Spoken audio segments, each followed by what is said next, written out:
दोस्तों, हाल ही में बांग्लादेश और पाकिस्तान के बीच हुए घटनाक्रम ने पूरी दुनिया का ध्यान खींचा है। बांग्लादेश की राजनीतिक स्थिति में अचानक आए बदलाव से जहां पाकिस्तान खुशी मना रहा था, वहीं भारत ने ऐसा दांव खेला कि पाकिस्तानी खुशियां पल भर में गम में बदल गईं। आज हम इस वीडियो में आपको बताएंगे कि भारत ने ऐसा क्या किया जिससे पाकिस्तान और चीन तक हिल गए। तो चलिए शुरू करते हैं। सबसे पहले बात करते हैं उस घटना की जब तालिबान ने अफगानिस्तान पर कब्जा कर लिया था। उस वक्त पाकिस्तानियों ने खूब जश्न मनाया था और दावा किया था कि भारत का अफगानिस्तान से सफाया हो गया है। उन्होंने भारत पर आरोप भी लगाए थे कि अफगानिस्तान के जरिए भारत पाकिस्तान में विद्रोहियों की मदद कर रहा था, जो अब संभव नहीं हो पाएगा। लेकिन 3 साल बाद तालिबान का राज पाकिस्तान के लिए ही मुसीबत बन गया है। अफगानिस्तान के ऊपर तालिबान ने कब्जा कर लिया था और अफगानिस्तान का तत्कालीन राष्ट्रपति अशरफ गनी देश छोड़कर भाग गया था। खैर, जैसे ही तालिबान ने काबुल पर कब्जा किया, उसके 2-3 दिनों के बाद ही पाकिस्तान की खुफिया एजेंसी आईएसआई का जो प्रमुख था, वह चाय का कप लेकर काबुल में मौजूद था और भारत का जलाने का प्रयास कर रहा था। उनके अनुसार अफगानिस्तान के जरिए पाकिस्तान में जो बलूचिस्तान के विद्रोही गुट हैं, जो बलूचिस्तान को पाकिस्तान से अलग देश बनाने की मांग करते हैं और उसके लिए लड़ भी रहे हैं पाकिस्तानी सेना से, उन्हें अब भारत की मदद नहीं मिल पाएगी। उनकी जो आजादी की मांग है, हमेशा हमेशा के लिए खत्म हो जाएगी। साथ ही पाकिस्तानी सेना के जो लोग थे, खुलकर बोल रहे थे कि जो सीपक प्रोजेक्ट है, यानी कि China Pakistan economic corridor project, जिसके तहत पाकिस्तान अधिकृत कश्मीर और अक्साई चिन्ह तक करीब 22 लाख करोड़ रुपए की लागत से आर्थिक गलियारा बनाया जा रहा है, इसके जरिए चीन की अरब सागर तक पहुंच हो जाएगी। अब उसे कोई नहीं रोक सकता। लेकिन आज स्थिति क्या है? घटना को आज 3 साल हो चुके हैं और इन 3 सालों में पाकिस्तानियों की जो खुशी हुआ करती थी, जो जोश हुआ करता था, आज गुस्से और झुंझलाहट में बदल चुका है। क्योंकि अफगानिस्तान में तालिबान का राज आने के बाद इनका प्यारा मित्र तालिबान इनकी ही जला रहा है। इनके देश में आतंकी हमलों में ऐतिहासिक उछाल आया है, सीपक के प्रोजेक्ट पर लगातार अटैक हो रहे हैं और बलूचिस्तान की जो मूवमेंट थी, जो पहले कम हुआ करती थी, अब वह 50 से 60 गुना बढ़ चुकी है। पाकिस्तानी सेना के लोग रोज दर्जनों की संख्या में मारे जा रहे हैं और इनके सैन्य बेस पर अटैक ऐसे हो जाते हैं जैसे कुछ हुआ ही ना हो, क्योंकि यह एक नॉर्मल रूटीन बन चुका है, वह भी पाकिस्तान के अंदर। लेकिन आप जानते ही हैं कि यह पाकिस्तानी की पूंछ 12 साल तो छोड़िए, का 50 साल भी रख लो नली के अंदर, वह कभी सीधी नहीं होगी और यह कभी बाज नहीं आएंगे।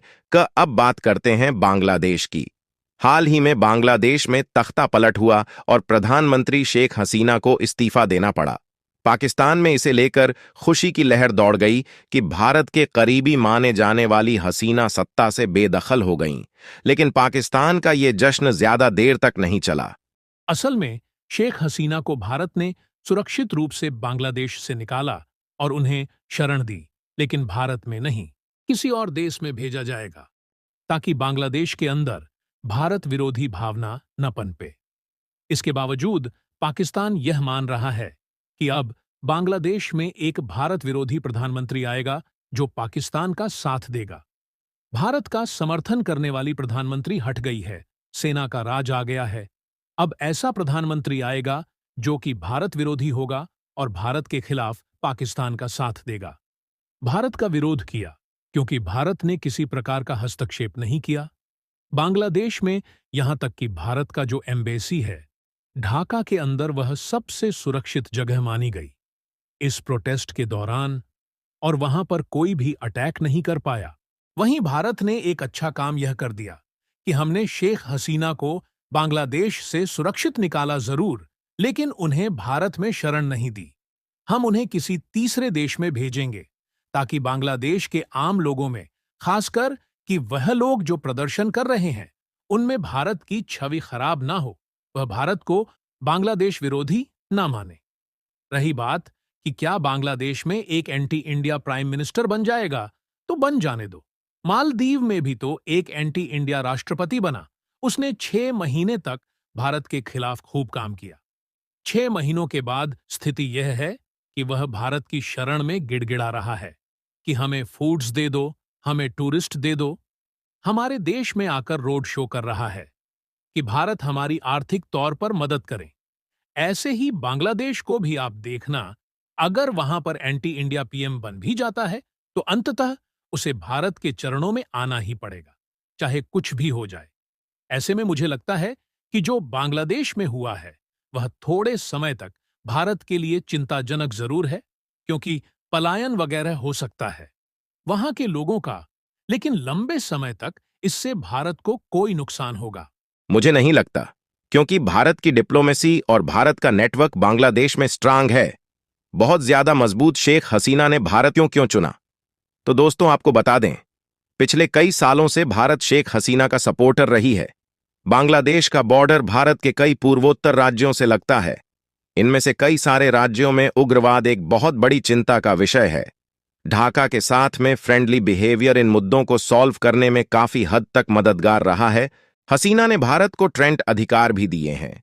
इसकी वजह से पूर्वोत्तर राज्यों में सामानों का ट्रांसपोर्टेशन आसान हो गया है। शेख हसीना ने साल 1996 के बाद से भारत के साथ में अच्छे संबंध बनाए रखे हैं।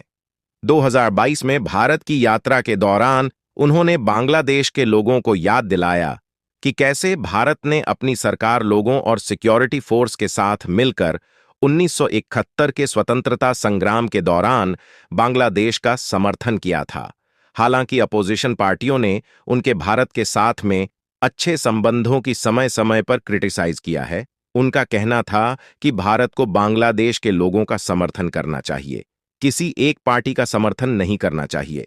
पिछले एक दशक से भारत और बांग्लादेश के बीच रणनीतिक संबंध लगातार मजबूत बने हुए हैं। बांग्लादेश भारत की नेबरहुड फर्स्ट पॉलिसी का काफी प्रॉफिट ले चुका है। कनेक्टिविटी के क्षेत्र में भी दोनों देश काफी आगे बढ़ चुके हैं। इसमें त्रिपुरा में फैनी नदी पर मैत्री सेतु पुल का इनॉग्रेशन और चिल्लाहाटी हल्दीबाड़ी रेल संपर्क का शुभारंभ शामिल है। बांग्लादेश भारत का सबसे बड़ा डेवलपमेंट पार्टनर भी रहा है। इसके लिए नई दिल्ली ने लगभग 1/4 कर्ज की कमिटमेंट भी दी है।